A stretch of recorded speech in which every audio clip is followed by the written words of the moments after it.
Exercice numéro 9 à la page 208.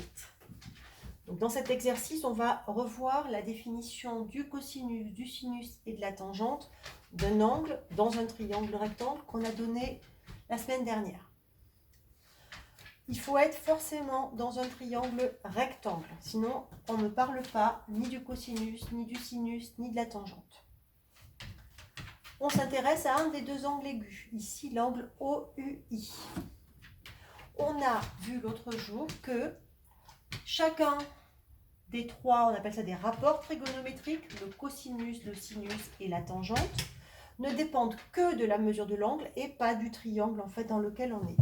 Et dans ce triangle particulier, le cosinus de l'angle OUI, alors je vous l'écris d'abord en français et après on mettra les lettres, c'est le côté adjacent sur l'hypoténuse. Donc dans ce cas, le côté adjacent à l'angle, le côté opposé, il est là. Le côté adjacent, il est ici. Donc ça, c'est le côté opposé à U. Et là, c'est l'adjacent à U.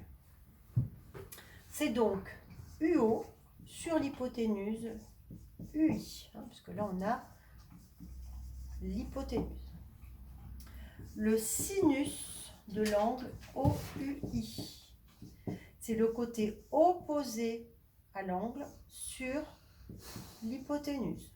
Donc, dans ce cas, c'est le côté opposé à l'angle OI sur l'hypoténuse UI. Et enfin, la tangente de l'angle OUI, c'est le côté opposé à l'angle sur le côté adjacent à l'angle.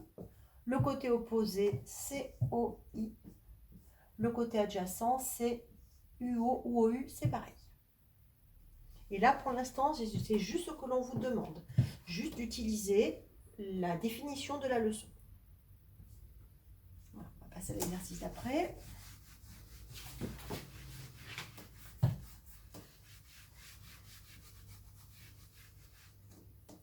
Exercice, le numéro 10. C'est un peu la même chose, sauf que cette fois-ci, on vous donne les rapports et qu'il faut dire à quoi ça correspond. Toujours notre triangle rectangle. Il est rectangle en haut cette fois-ci. On a V et L. Et on s'intéresse à l'angle de sommet V qui est ici. Donc pour cet angle, si je fais... Alors d'abord, vous allez repérer les côtés. Lui, c'est l'hypoténuse, parce qu'il est en face de l'angle droit. Pour l'angle orange, ici, j'ai le côté opposé. Toujours pour l'angle orange, ici, j'ai donc le côté adjacent. Quand je fais VO sur VL, et donc ça, c'est le côté adjacent sur l'hypoténuse. Et donc, ça correspond au cosinus de l'angle OVL.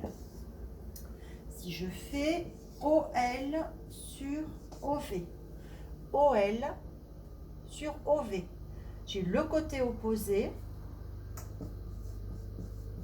sur le côté adjacent. Et ça correspond donc à la tangente de l'angle OVL. Ces propriétés-là, adjacent sur hypoténuse égale cos, opposé sur adjacent égale tangente, et le dernier, il faut les connaître par cœur.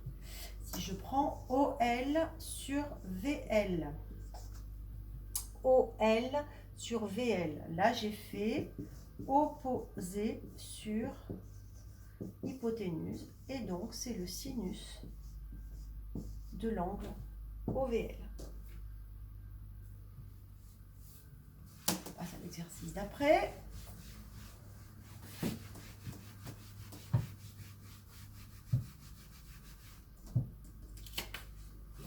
Le numéro 19. Alors, il y en avait beaucoup, mais vous voyez, ils sont assez vite faits. On a un triangle. Alors là, la figure est un tout petit peu plus compliquée. Il y a un grand triangle ABC qui est rectangle en B. Et on a tracé ici ce que l'on appelle la hauteur issue de B, puisqu'elle est perpendiculaire au côté AC et qu'elle passe par B. Et on a ici le point H qui s'appelle le pied de la hauteur. Je pense que ça n'est même pas dit dans l'énoncé, mais donc ce segment ou cette droite qui est perpendiculaire à AC et qui passe par B, ça s'appelle la hauteur dans le triangle ABC issue de B, ou relative au côté AC, puisqu'elle est perpendiculaire au côté AC. Alors d'abord, je m'intéresse au grand triangle, au triangle ABC. Je le repasse en couleur. Je m'intéresse au grand triangle. Dans le grand triangle, quelle est l'hypoténuse? Donc, premièrement, dans ABC. Petit a, l'hypoténuse, c'est le côté qui est en face de l'angle droit, c'est donc AC. Ensuite, je m'intéresse à l'angle BAC, à lui. Petit b, le côté adjacent à BAC. Alors BAC, il est là. Le côté opposé, il est là. L'hypoténuse est là, donc le côté adjacent, c'est AB. Et enfin, le côté opposé à BCA, donc c'est-à-dire à l'angle, je mets de la même couleur puisqu'on est là dans le triangle que j'ai repassé en orange. Donc le côté opposé à cet angle-là, là il y a l'hypoténuse, le côté opposé il est en face, c'est encore une fois AB. Ensuite, je me place dans l'autre triangle rectangle, je vais le repasser en vert, que j'appelle BHC. Donc dans le petit triangle rectangle qui est là, il est rectangle en H. Quel est l'angle qui a pour côté opposé BH? Je regarde l'angle qui est en face de BH. BH, il est là. L'angle qui est en face, c'est l'angle de sommet C, ici. Donc celui-là, d'angle, c'est le même que l'autre, mais je vais le remarquer en vert dans le triangle vert. B, dans le triangle BHC, l'angle qui est là, je vais l'appeler HCB. HCB, il a pour côté opposé le côté BH. Et dernière question, le côté CH qui est là. En face de quel angle est-il? Il est en face de l'angle qui est ici.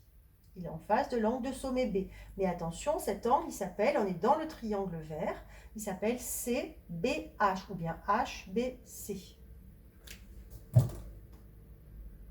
Donc, HBC a pour côté opposé le côté CH. Donc c'est pour ça qu'il est important de noter les angles avec 3 lettres et pas avec une seule, parce que dans une figure comme ça, il y a 2 angles de sommet B par exemple. Donc il faut mettre 3 lettres pour qu'on sache de quel angle de sommet B est-ce qu'on parle. Celui-là est terminé.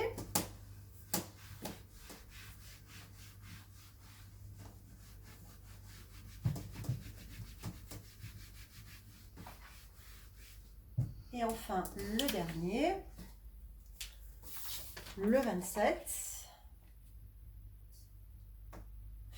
Alors, celui-là, on a 3 triangles rectangles. Donc, un premier, IJK, qui est rectangle en J. Alors, si on regarde, il faut savoir dans lequel des 3 triangles dessinés, on a le sinus de IJK qui est égal à IK sur IJ. Ce triangle, il est rectangle en J. On a dit que le sinus, le cosinus et la tangente, on en parle uniquement pour les angles aigus du triangle. Donc ça, c'est pas possible pour ce triangle, c'est l'angle de sommet J dont on parle. Même chose pour la troisième. Le cosinus de IJK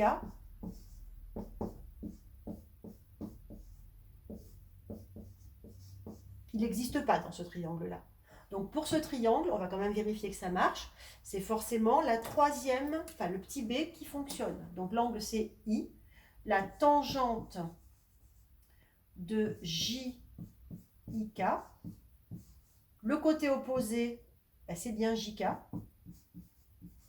Lui c'est le côté opposé. Et lui c'est le côté adjacent. Et là c'est l'hypoténuse. Sur le côté adjacent, IJ. Donc c'est bien ce qu'on nous annonçait ici. Ce qui veut dire que donc le petit 1, le triangle petit 1, il va avec le petit b. Ensuite, on va regarder le triangle petit 2.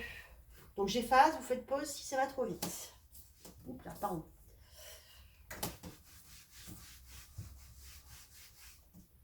Alors, le 2. Le triangle est rectangle en I. KJ. Alors, dans ce triangle, j'écris 2 fois K, pardon. Dans ce triangle, donc on s'intéresse à l'angle IJK. Il est là. Pour cet angle-là, là j'ai l'hypoténuse. Là j'ai le côté opposé. Là j'ai le côté adjacent. Donc le sinus de l'angle IJK. Donc là on est sur le cas de la figure petit 2. Le sinus de l'angle IJK, c'est le côté opposé, c'est-à-dire IK, sur l'hypoténuse, c'est-à-dire KJ. Et donc, bah, ça n'est aucune des deux. Donc ça ne marche pas. Et le cosinus maintenant de l'angle IJK. C'est le côté adjacent IJ sur l'hypoténuse KJ. Et donc ça, c'est bien là, le petit c.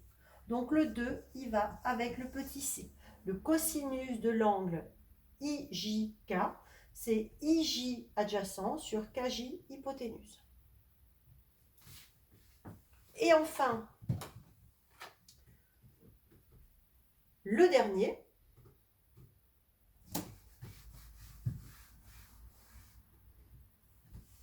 la figure 3. Alors, par élimination, c'est forcément l'autre, mais on va vérifier que ça fonctionne. Donc le triangle, il est rectangle en K. Et ensuite, on a I et J.